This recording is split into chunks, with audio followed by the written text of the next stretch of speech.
মহুয়াকে যেহেতু লোকসভায় প্রধানমন্ত্রী বিজেপি জড়িয়ে কিছু দুর্নীতির অভিযোগ সামনে এনেছিলেন, সেই জন্য মহুয়াকে এইভাবে তাকে টার্গেট করা হয়েছে। এরপরে পরিকল্পিতভাবে সিবিআই লেলিয়ে দেওয়া হয়েছে।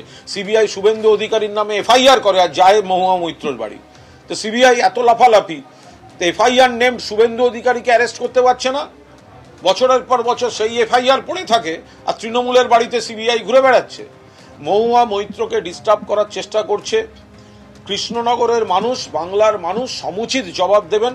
এবং আমরা পরিষ্কার বলে রাখছি, মহুয়ার বিরুদ্ধে যদি চক্রান্ত আরো তীব্র হয়, যদি অ্যারেস্টও হয়, মহুয়া মৈত্র জেল থেকে ভোট লড়বেন এবং তিনি এই ভোটে কৃষ্ণনগর থেকে জিতবেন। গতকাল আপনারা জানেন কৃষ্ণনগর, আলিপুর একেবারে জোড়া ঠিকানায় সিবিআইয়ের হানা মহুয়া মৈত্রর। আর আজকে নির্বাচন কমিশনের নালিশ জানালেন মহুয়া মৈত্র সিবিআইয়ের বিরুদ্ধে। সিবিআই যে পদক্ষেপ করেছে সেটা বেআইনি, একেবারেই এমনই নালিশ জানাচ্ছেন মহুয়া মৈত্র। সিবিআইয়ের পদক্ষেপ বেআইনি, হেনস্থা ও প্রচারে বাধা দেওয়ার চেষ্টা।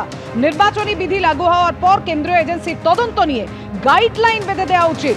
মুখ্য নির্বাচন কমিশনারকে চিঠি কৃষ্ণনগরের তৃণমূল প্রার্থী মহুয়া মৈত্রর। ঘুষের বিনিময়ে প্রশ্নকাণ্ডে আপনারা গতকাল জানেন কলকাতা, কৃষ্ণনগর ও করিমপুরে মহুয়া মৈত্রর ঠিকানায় সিবিআইয়ের আধিকারিকরা পৌঁছে যান। সিবিআইকে কটাক্ষ করে এক্স হ্যান্ডেলে পোস্ট করেছেন মহুয়া মৈত্র। সিবিআই এর বিরুদ্ধে কমিশনের নালিশ জানালেন মহুয়া মৈত্র।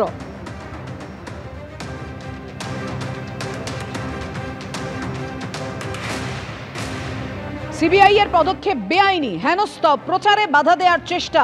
নির্বাচনী বিধি লাগু হওয়ার পর কেন্দ্রীয় এজেন্সির তদন্ত নিয়ে গাইডলাইন বেঁধে দেওয়া উচিত। এভাবেই নির্বাচন কমিশনের সিবিআই এর বিরুদ্ধে নালিশ জানালেন মহুয়া মৈত্র। নির্বাচনী বিধি জারি হওয়ার পর কিভাবে সিবিআই এর আধিকারিকরা পৌঁছে যেতে পারেন তার ঠিকানায়, একজন প্রার্থীর ঠিকানায় নির্বাচনী আচরণবিধি লঙ্ঘন হয়েছে, এই অভিযোগ তুলে নালিশ জানালেন মহুয়া মৈত্র সিবিআই এর বিরুদ্ধে নির্বাচন কমিশনে। নির্বাচনী বিধি লাগু হওয়ার পর কেন্দ্রীয় এজেন্সির তদন্ত নিয়ে গাইডলাইন বেঁধে দেওয়া উচিত বলে জানিয়েছেন মহুয়া মৈত্র। মুখ্য নির্বাচন কমিশনারকে চিঠি কৃষ্ণনগরের তৃণমূল প্রার্থী মহুয়া মৈত্র। ঘুষের বিনিময়ে প্রশ্নকাণ্ডে গতকাল আপনারা জানেন কলকাতা, কৃষ্ণনগর ও করিমপুরে অর্থাৎ একযোগে একেবারে আলিপুর থেকে কৃষ্ণনগর জোড়া ঠিকানায় পৌঁছে যান সিবিআইয়ের আধিকারিকরা। সিবিআইয়ের এই অভিযানকে কটাক্ষ করে এক্স হ্যান্ডেলে পোস্ট করেছেন মহুয়া মৈত্র। রাজ্য বিজেপি মুখপাত্র শ্রমিক ভট্টাচার্য এই মুহূর্তে আমাদের সঙ্গে টেলিফোনে রয়েছেন।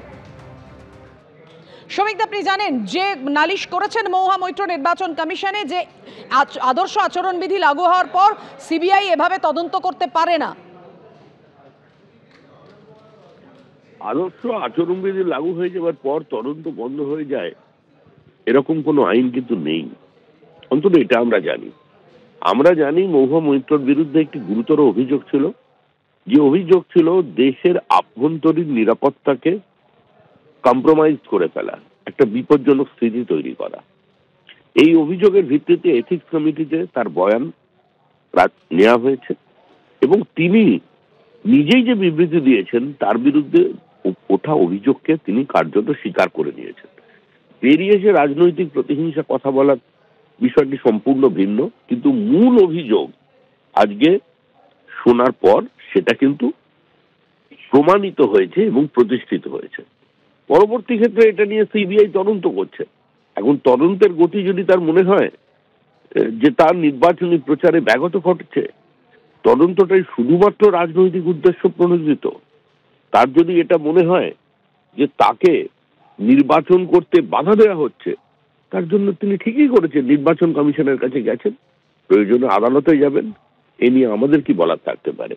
তিনি একজন মহিলা সাংসদ ছিলেন, সাংসদ পদ খুইয়েছেন, নির্বাচনে প্রতিদ্বন্দ্বিতা করছেন, প্রতিদ্বন্দ্বিতা করার অধিকার তার আছে। বিজেপির এত দুর্দিন এখনো আসেনি যে মহুয়া মৈত্রকে এজেন্সি দিয়ে বাধা দিয়ে সেখানে বিজেপি প্রার্থীর গলায় জয়মাল্য ঝুলিয়ে দিতে হবে। ধন্যবাদ শ্রমিকদা।